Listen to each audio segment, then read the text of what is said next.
জন্ম থেকেই দৃষ্টি প্রতিবন্ধী নাইম স্কুল কলেজের গণ্ডি পেরিয়ে পড়াশোনা করেছেন দেশের অন্যতম শীর্ষ বিদ্যাপীঠ রাজশাহী বিশ্ববিদ্যালয়।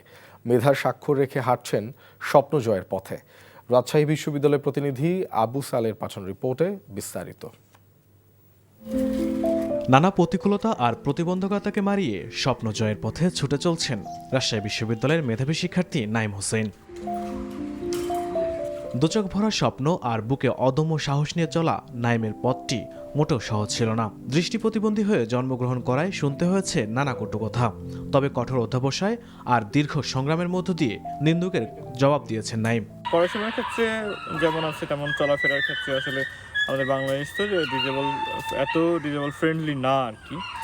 তো এই ক্ষেত্রে আসলে একটু চ্যালেঞ্জ তো অবশ্যই থাকে। তা আমার আলটিমেট গোল হচ্ছে আমি ফার্স্ট অফ অল বিসিএস কেন্দ্রিক একটা চিন্তাভাবনা আছে।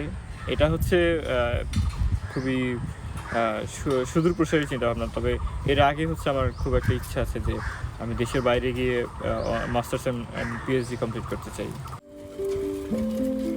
বন্ধুদের সহায়তায় চলাফেরা করা নাইম স্ক্রিন রিডার অ্যাপের মাধ্যমে মোবাইলে পিডিএফ বই পড়েন, এমনকি যোগাযোগ রাখেন সবার সঙ্গে।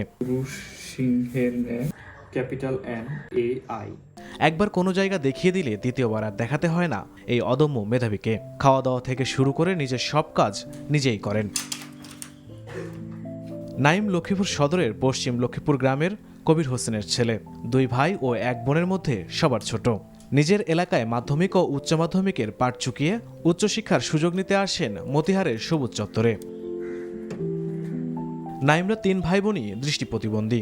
সবাই পড়াশোনা করছে পাবলিক বিশ্ববিদ্যালয়ে। 3 সন্তানের পড়ালেখার খরচ মেটাতে হিমশিম খেতে হয় দিনমজুর পিতা কবির হোসেনের। তবুও সন্তানদের উচ্চশিক্ষার স্বপ্ন নিয়ে এগিয়ে যাচ্ছেন তিনি। NTV news desk.